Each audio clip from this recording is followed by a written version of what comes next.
Hello and welcome back to the KCC channel. I'm Rob and I hope you're having a wonderful day today. Today we're jumping into the ProRevenge archives. Our story today comes to us from Forest Cabin 123K. Like to scam, verbally attack women? I will make you regret the day you were born. Let's jump right in. This was about 9 years ago. I, female 48, have an extremely beautiful niece Emma, female 35, on my husband's side. She is a head-turner, very approachable, humble, and very smart. She is also very shy, and has trouble asserting herself and enforcing boundaries. I used to know a guy, Dean, now 51, from my first marketing job. We worked in the same building. Most youngsters knew each other and grouped for lunch at the lobby cafe. He was a very cool guy, super funny, amenable, and likable. He was clear in his goal of becoming a business owner. Our small group kind of disbanded. I moved on and slowly lost touch with my clique. Fast forward, and now I'm married and actively looking to expand our business. I bumped into Dean at a dentist appointment. We exchanged updates while in the waiting room. He now owned a small business services company. I looked into his website and decided to give his services a try. He became our regular supplier, and our working relationship brought him lots of referrals. Basically, we indirectly helped him build his business. I had my niece Emma apply for a job at his company as he was actively looking for new workers. She was hired as a little bit of everything employee. The pay wasn't great, but she was only one course short of graduating and wanted to build her resume. For about a year, our work routine involved paying him good steady money for extremely professionally done services, payroll, accounting, expo representation, etc. Dean introduced us to Charlie. He'd been complaining that his business was getting slower and slower. 2011, the recent recession was hard to climb out of for so many small business owners. Charlie was some sort of a consultant. I use the term some sort because his actual scope wasn't clear. Charlie seemed like an okay guy, very formal and polite, with just the right balance between seriousness and smiles. We were invited to a business meeting so that Dean could discuss some stuff and hear our input. This wasn't rare.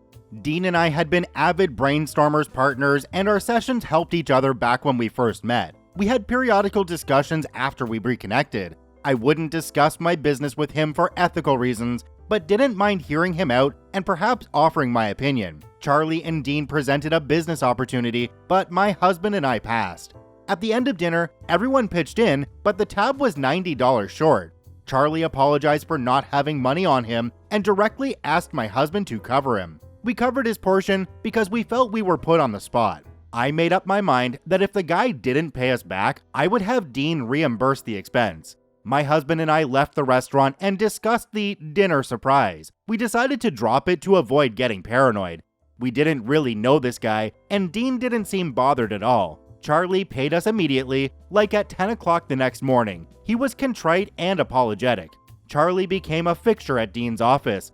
Dean had a change in behavior. He seemed hungry and thirsty for fast money schemes and quick success. They spent the day on meetings about most every MLM in the book. With Dean constantly out of his office, the quality of services dropped significantly. We had to chase him to deliver things on time. We needed to stress the importance of timelines, etc. Dean's office became some sort of a meeting plate for the corner cutters, the alpha male wannabes, and the I'm gonna succeed fast and rub it in the face of each person who has called me incompetent hungry. Our frequent dinner meetings thinned out. Charlie's true character began to surface. Sexist jokes, women are stupid, blah blah, ethnic jokes, talking down at people, raising his voice. He took a sip off of my niece's Coke and she was disgusted, so she gave it to him and got a new one.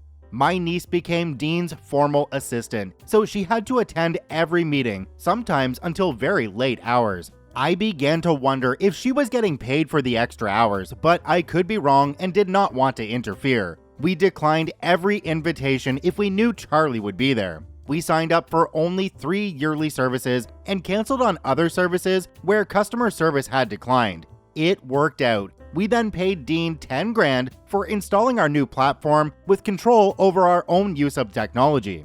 3 weeks and we still couldn't use the platform. It didn't support multiple users as needed, and we required someone from Dean's company to visit on a daily basis because we couldn't get it running. We simply asked for our money back.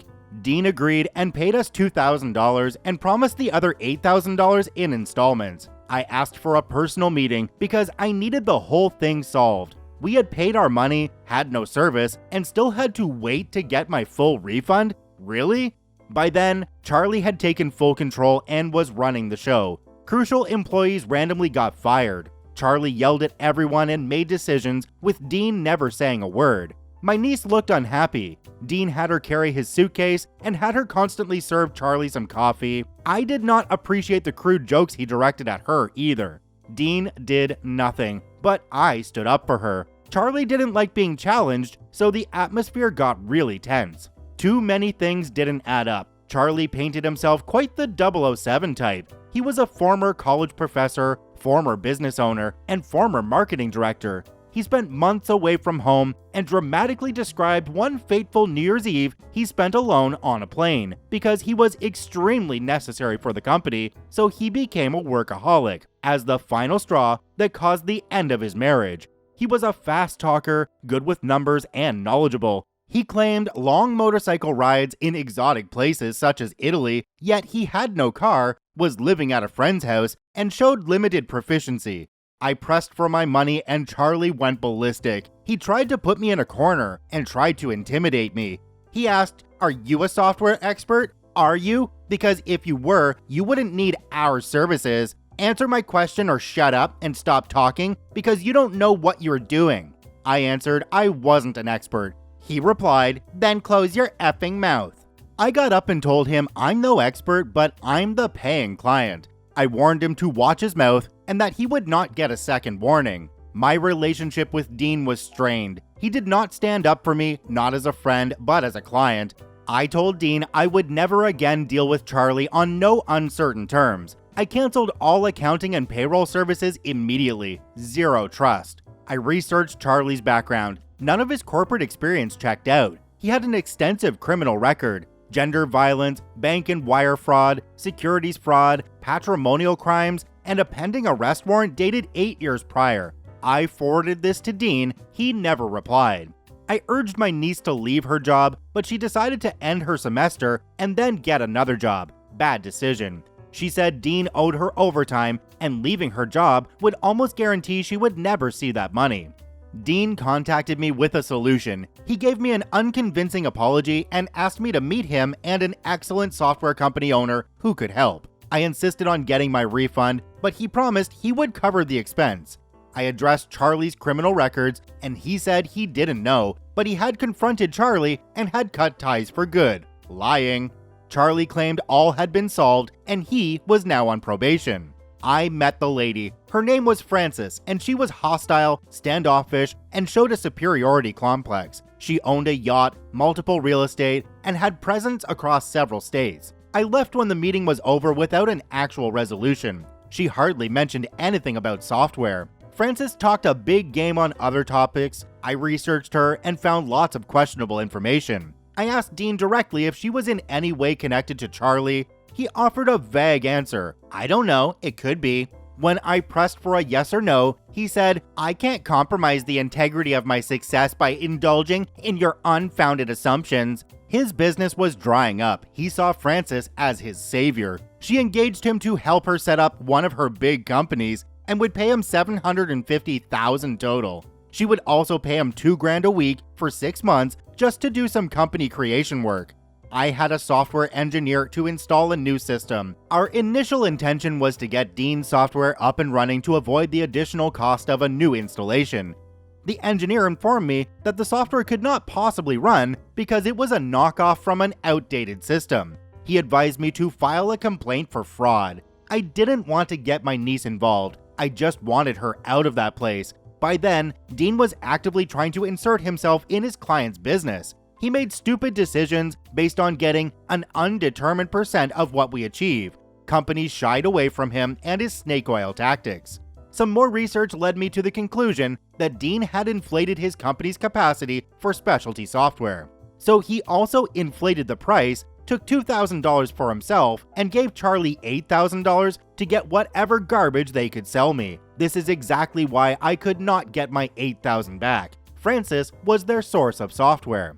I notified Dean that due to the nature of his relationship with a felon, we were canceling all remaining services. My niece got fired that afternoon, and Dean's excuse was her refusal to give Charlie a ride. Emma came to me and my husband. She was scared and very emotional. She explained that when I gave Dean my canceling notice, she was in his car and was about to get off and enter the office. Dean slammed the door so hard the car shook. She was so perplexed, it took her a few seconds to get out, so Dean opened the door, yelled, "Effing move!" The situation with Charlie had also escalated. Emma addressed this at work, but Dean's response was, "Grow up, toughen up. How do you expect to make it in this cutthroat world if you're gonna be so sensitive?" Charlie's jokes became overtly sexual and explicit. There was one incident months earlier. Charlie was drunk after yet another failed business meeting. Dean ordered Emma to drive Charlie home. He tried to assault her during the ride. He claimed he couldn't remember, therefore it never happened. This time, she refused to be Charlie's driver and potential victim.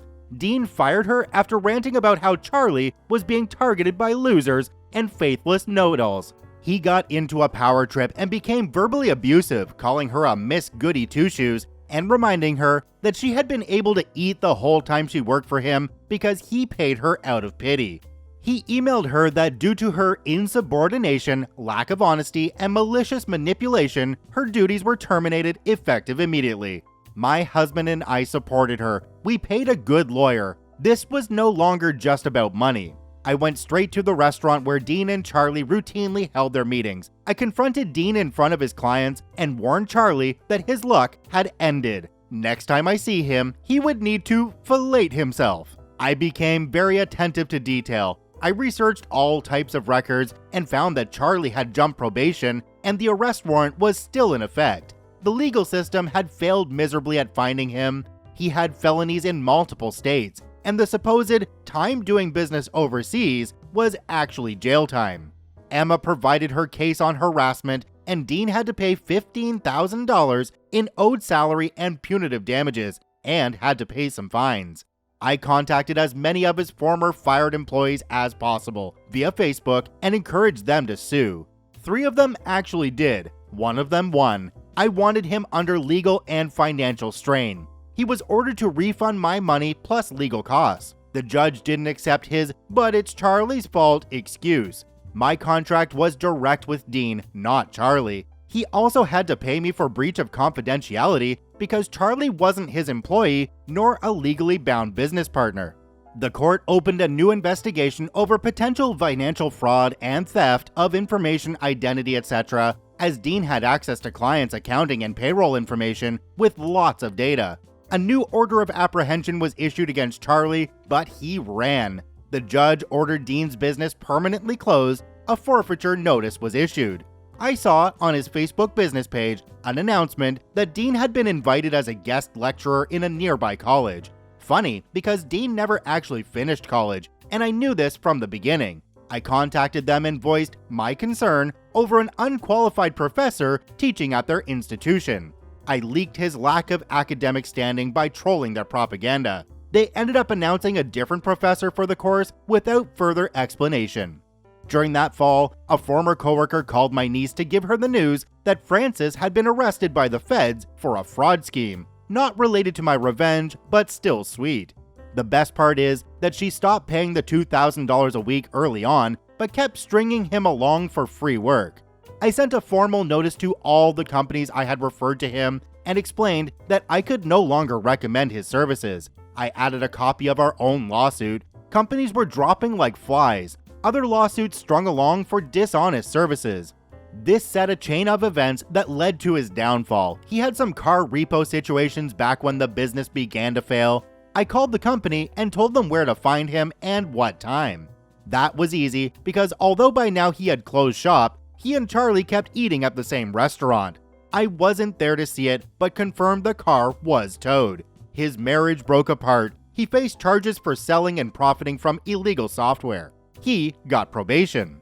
He lost his home and illegally occupied a portion of the abandoned commercial building next to his former location. I leaked this info to an anti-gentrification regional Facebook group. The zone was under scrutiny because residents were being pushed away. He used the spot as a small office and living quarters. The residents wanted it as a community center. They held a protest right in front. The police came. He was charged with trespassing and stealing electricity from a nearby building.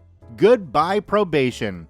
Charlie was harder to nail. He disappeared for years. I could not find him. Again, he later gained confidence. His social media became moderately active. He claimed to own some bogus business. He never appeared in any of his picture posts. I wondered whether he was posting from inside of jail or something. I went to his aunt's profile. She posted regularly. Some pictures showed him doing family gathering stuff. I found out via her comments that he now had a young child, and his legs were amputated from too much drinking and poor control over his blood sugar. Same bad person. Freaking liar. Picture caption, "Happy birthday, dear son, even though cold-hearted people are keeping us apart." I found out he had an unpaid child support case. I anonymously contacted both the baby mama and the child support division. I gave them everything. His aunt's address and every freaking place I knew he visited. He was arrested and new charges were filed, including sexual battery, I don't know about this one, and financial abuse of a mentally ill adult. I only recovered $3,000 out of the $8,000 he took. My case against him lasted almost 2 years, but seeing him all pale and listening to his trembling voice during the court hearings was more than enough. The case took a toll on his already weakened health. His hands trembled. He cried and got ill when he was sentenced. He just kinda dropped his head and became super pale. Then he motioned his head to each side and shivered as he got help from the medics.